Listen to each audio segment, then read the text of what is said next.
தந்தை, மகன், தூய ஆவியின் பெயராலே ஆமீன். மூவொரு கடவுளுடைய அருளும் ஆசீரும் பாதுகாப்பும் வழிநடத்துதலும் உங்களோடு இருப்பதாக. மூவொரு இறைவன் பெருவிழா. இயேசுவில் என் அன்பு சகோதர சகோதரிகளை, தம திருத்துவ பெருவிழாவின் நல்வாழ்த்துக்களோடு கூட ஆசிரியரை உங்கள் ஒவ்வொருவரோடு பகிர்ந்து கொள்வதிலே பெருமகிழ்ச்சி அடைகின்றேன். சின்ன குறிப்பிடத்திலே படித்திருப்போம். எத்தனை கடவுள்? ஒரே கடவுள். எத்தனை ஆட்களாக இருக்கின்றார்? 3 ஆட்களாக இருக்கின்றார். எப்படி ஒரே கடவுள் 3 ஆட்களாக இருக்க முடியும்? யாதொரு வேறுபாடும் இல்லாமல் ஒரே அன்புறவும் ஒரே ஞானமும் ஒரே வல்லமையும் ஒரே கடவுள் தன்மை இருப்பதினால் அவர்கள் ஆழ்தன்மையில் வேறுபட்டிருந்தாலும் ஒரே கடவுளாக இருக்கின்றார்கள் என்கின்ற அந்த விசுவாச சத்தியத்தை நாம் ஏற்றிருக்கின்றோம். அதை நாம் வாழ்ந்து கொண்டிருக்கின்றோம். இந்த மூவர்களுடைய விழாவின் வழியாக அதை நாம் வெளிப்படுத்தி காட்டிக் கொண்டிருக்கின்றோம். நாம் கொண்டாடி கொண்டிருக்கின்ற ஒவ்வொரு விழாவும் ஏதாவது ஒரு செயலை, ஒரு நிகழ்வை அடிப்படையாக கொண்டதாக அமைந்திருக்கும்.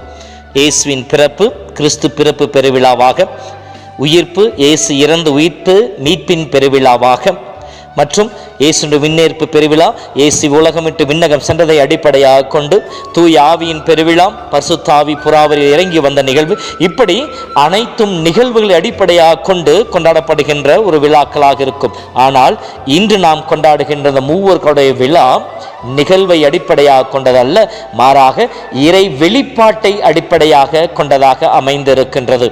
ஏனெனில் மூவொரு கடவுளுடைய பிரசன்னத்தை நம்முடைய இமெயில் கொண்டோ இல்லை ஜிமெயில் கொண்டோ நாம் அறிந்து கொள்ள முடியாது, நாம் தெரிந்து கொள்ள முடியாது. மனிதன் அனைத்தையும் தன் கட்டுப்பாட்டிலே வைத்திருக்க வேண்டும், அனைத்தையும் கற்று தெரிந்து கொள்ள வேண்டும், தன் சிறு மூலையிலே அனைத்தையும் அடக்கிவிட வேண்டும் என்று சொல்லி அவன் நினைத்து கொண்டிருக்கின்றான். அதற்காக விளைந்து கொண்டிருக்கின்றான். படிப்பறிவின் வழியாக, பட்டறிவின் வழியாக, அனுபவ அறிவின் வழியாக, சொல்லறிவின் வழியாக இதை பெற்றுக்கொள்ள முயற்சித்துக் கொண்டிருக்கின்றான். இதே அவருடைய சிறு அறிவுக்குள் கடவுளையும் முடக்கிவிட அவன் முயற்சிக்கின்றான். அது முடியாமல் போகின்றது. ஆகவே இந்த விழா இறைவனுடைய வெளிப்பாட்டின் விழாவாக இருக்கின்றது. எப்படி வெளிப்படுத்தப்பட்டது? விவிலியத்தின் அடிப்படையில் இறைமகன் இயேசு தந்தையையும் தூய ஆவியும் வெளிப்படுத்தி தூய ஆவியின் வழியாக தந்தையும் இயேசுவையும் அறிந்து கொள்கின்ற ஒரு ஒப்பற்ற ஒரு வெளிப்பாட்டை கொண்டார். ஆகவே இதற்கு ஜிமெயிலோ அல்லது இமெயிலோ பத்தாது. மாறாக நமக்கு தேவையானது நீமெயில். கடவுளுக்கு முன்னால் முழந்தால் வடியிட்டு கரங்களையும் உள்ளத்தையும் விரைத்து ஆண்டவர் கரங்களை முழுமையாக அர்ப்பணிக்கின்ற பொழுது, இறை பிரசன்னத்திலே நம்மை முழுதுமாக உட்படுத்துகின்ற பொழுது இறைவன் தன்னை வெளிப்படுத்த ஆரம்பிக்கின்றார்.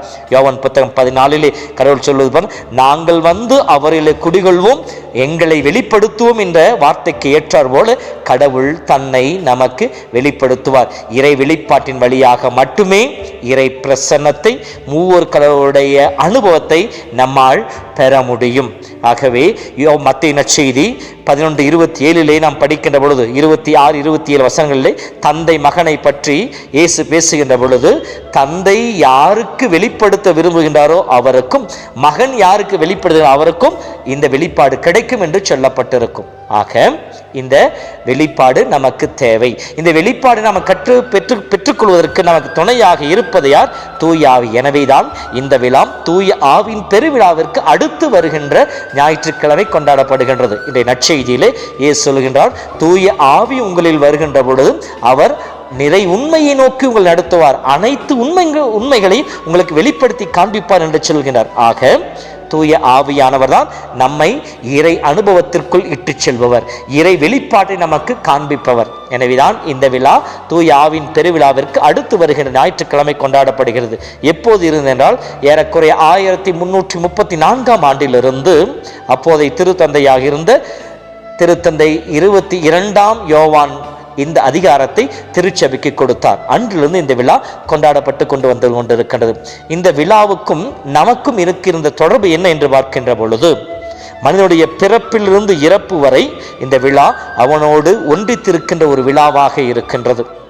விவிலியத்தின் அடிப்படையிலே பார்க்கின்ற பொழுது, கடவுள் மனிதனை படைக்கின்ற பொழுது தந்தையாகி இறைவன் உருவமற்ற கடவுள் உருவமாக மகனுடைய உருவலை தன் சாயலிலே மனிதனை உருவாக்குகின்றார். அவனின் ஆசியிலே உயிர் மூச்சை ஊதி ஆவியை கொடுத்து அவனை உயிருள்ளவனாக மாற்றுகின்றார்.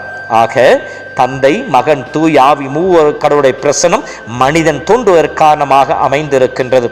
அதேபோல்தான் ஒவ்வொரு மனிதனும் பிறக்கின்ற பொழுது புதுமுக அருட்சாதனம் என்கின்ற திருமுழுக்கு அருட்சாதனம் வழியாக தந்தை, மகன், தூய ஆவியின் பெயரால் உன்னை கழுவு என்று சொல்லி ஜென்ம பாவத்திலிருந்து அந்த மனிதனை மீட்டெடுத்து அருள் வாழ்விலே திருச்சபையின் அங்கமாக, திருக்கூட்டத்திலும் அங்கமாக மாற்றுவது இந்த மூவர்களுடைய பிரசன்னம்.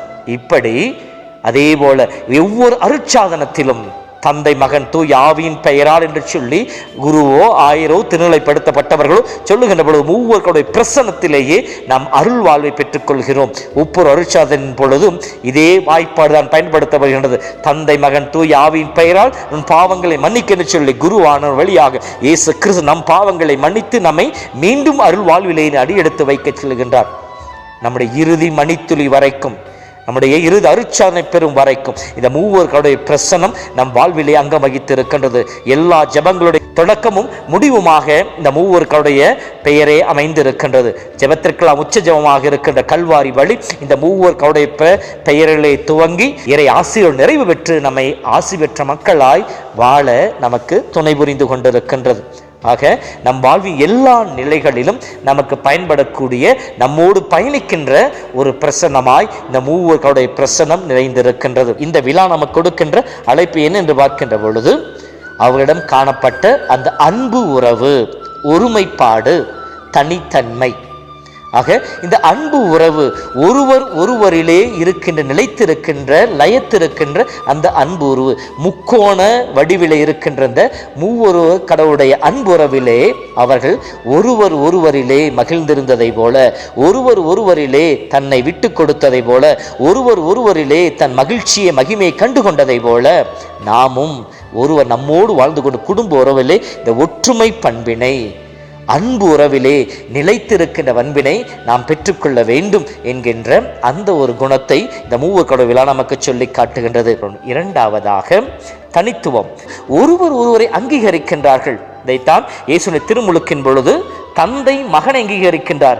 இவரின் அன்பார்ந்த மகன், இவரில் நான் பூரிப்படைகிறேன் என்று சொல்லி தந்தை மகனிலே ஆர்ப்பரித்து அங்கீகரிக்கின்றார், அவரிலே மகிழ்ச்சி கொள்கின்றார். அதே போல இயேசும் தந்தையில் மகிழ்ச்சி அடைகின்றார்.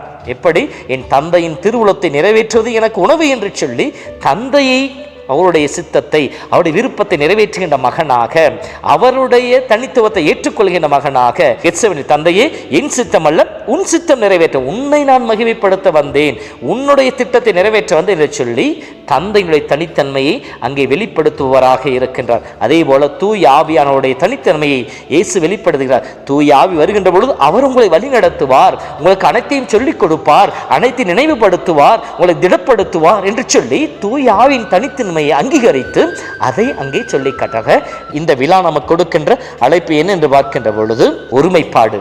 நாம் குடும்ப அளவிலும், நம் உடல் அளவிலும், உள்ளம் ஆன்மை என்கிற நிலையிலும் ஒருவர் ஒருவரிலே இணைந்து வாழ்கின்ற, ஒருவர் ஒருவரை இணைப்பிலே வாழ்கின்ற மக்களாக இருக்கும். நம்முடைய குடும்ப உறவிலும் நம்மோடு இருக்கின்ற மனிதர்களை நாம் அங்கீகரிக்கின்றோமா?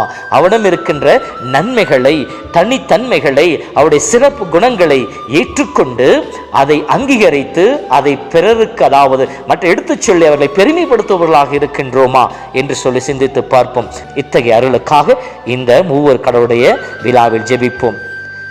தந்தை, மகன், தூய ஆவி என மூவர் கடவுளாய் எங்களோடு வாழ்ந்து எங்களை வழிநடத்தும் அற்புதமான தெய்வமே, உம்மை புகழ்ந்து போற்றி ஆர்ப்பரித்து நமக்கு நன்றி செலுத்துகிறோம். உம்முடைய மூவர் தம திருத்துவ பெருவிழாவிலே உம்மிடம் விளங்கிய அதே ஒருமைப்பாடும், ஒற்றுமையும், சமாதானமும், மகிழ்ச்சியும், ஒருவர் ஒருவரிலே தன்னை கரைத்துக் கொள்கின்ற, கண்டுகொள்கின்ற அந்த மேன்மையான குணம் எங்கள் வாழ்விலே இருக்கும். அதன் வழியாக எங்களோடு இருக்கின்ற மனிதர்களிலே, எங்கள் குடும்ப உறவுகளிலே நாங்கள் ஒன்றித்து ஒருமுகப்பட்டு உம்முடைய பிள்ளைகளாய் வாழவும், அதே போல நீங்கள் ஒருவர் ஒருவரிலே இருக்க நன்மைகளை கண்டு அங்கீகரித்து ஒருவர் ஒருவரை மகிமைப்படுத்தி மகிழ்ந்து ஆர்ப்பரித்ததை போல நாங்களும் எங்களோடு இருக்கின்ற மனிதர்களுடைய, எங்கள் குடும்ப உறவுகளுடைய இருப்பிலே, தனித்துவத்திலே நன்மையை கண்டு அதிலே மகிழ்ந்து அங்கீகரித்து அதோடு நாங்கள் அவர்களை ஏற்று வாழ்கின்ற நல்ல மனப்பக்குவத்தை எங்களுக்கு தாரும். தூய தம திருத்துவமே, உம்மில் விளங்கி அதே ஒற்றுமையும் அமைதியும் எங்கள் உள்ளத்திலும் வாழ்விலும் குடும்பத்திலும் தங்கிட அருள் தருவீராக. மூவர்களுடைய அருள் உங்கள் ஒவ்வொருவரோடும் இருப்பதாக. ஆமேன். மூவொரு இறைவா சரணம், முழு முதல் தலைவா சரணம். மூவொரு இறைவா சரணம், முழு முதல் தலைவா சரணம். அடியேனும் பதம் சரணடைந்தேன், படைப்பின் சிகரமாய் என்னை மாற்றி பதறான என் நிலை உயரச் செய்தார். பதறான என் நிலை உயரச் செய்தார். போற்றுவேன் புகழுவேன் தினம் தினம் உன்னாமமே, பறைசாற்றுவேன் உன் பெயர் என்றும் என் வாழ்விலே.